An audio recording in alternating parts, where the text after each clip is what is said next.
सबक नंबर 15। मेरे गम की उन्हें किसने खबर की। मश्क नंबर 1। मायने याद कीजिए। चश्म आँख, पुरफन चालाकियों से भरी हुई, रुसवाई बदनामी, खता कसूर, हुनर सलाहियत, ऐब बुराई, गर्द धूल, रुखसत करना जुदा करना, जाने की इजाज़त देना, सरकी खिसक गई दूर हो गई।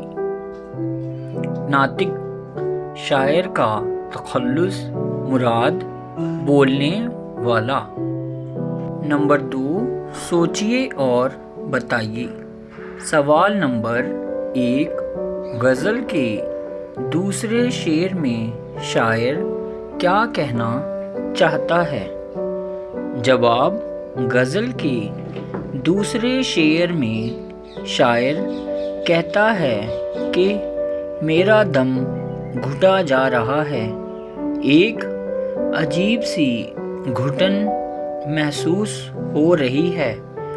कौन रुखसत हो गया है, कौन इस दारे फ़ानी को खैर आबाद कह गया है, जिसकी वजह से मुझे इतनी बेचैनी हो रही है।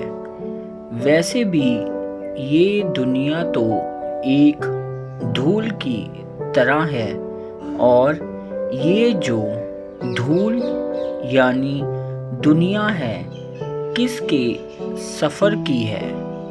सवाल नंबर 2। गज़ल के चौथे शेर से क्या सबक मिलता है। जवाब।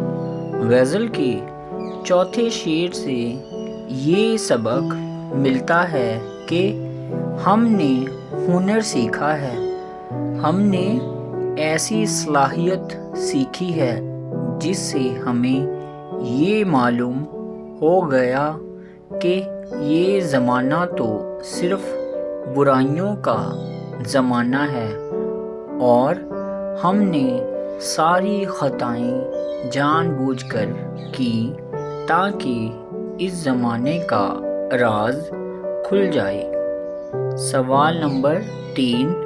पाँचवें शेर में किसकी खुशामद की बात की गई है। जवाब।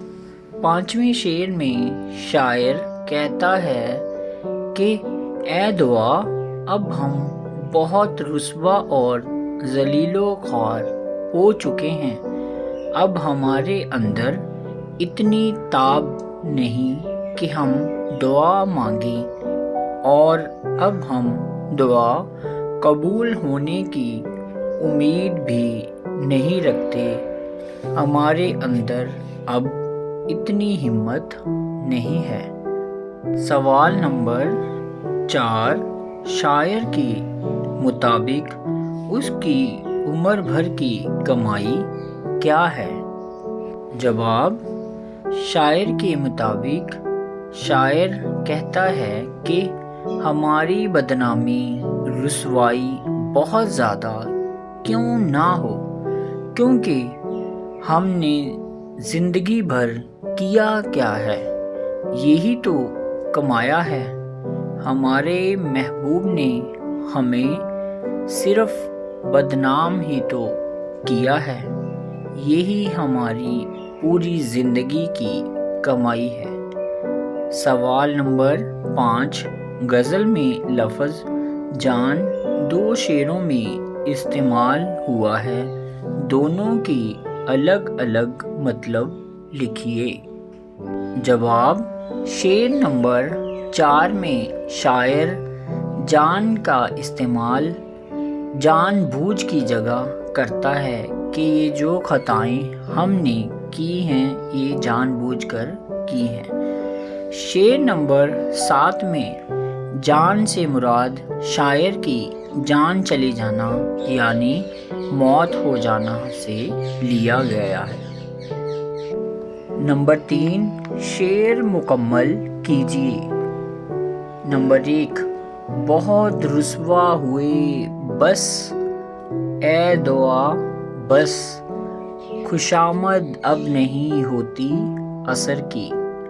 نمبر 2، ڈیش خطا کی اور ہم نے جان کر کی، ہنر سیکھا زمانہ عیب کا تھا، خطا کی اور ہم نے جان کر کی۔ نمبر 3، میرے غم کی انہیں کس نے خبر کی، گئی کیوں گھر سے باہر بات گھر کی۔ نمبر 4، نیچے دیے ہوئے لفظوں کی جمع بنائیے۔ مصیبت، مصیبتیں، رسوائی، رسوائیاں، دعا، دعائیں، خطا، خطائیں، خبر، اخبار۔ نمبر 5، عملی کام، غزل کے اشعار کو اپنی کاپی میں لکھیے اور انہیں یاد کیجیے۔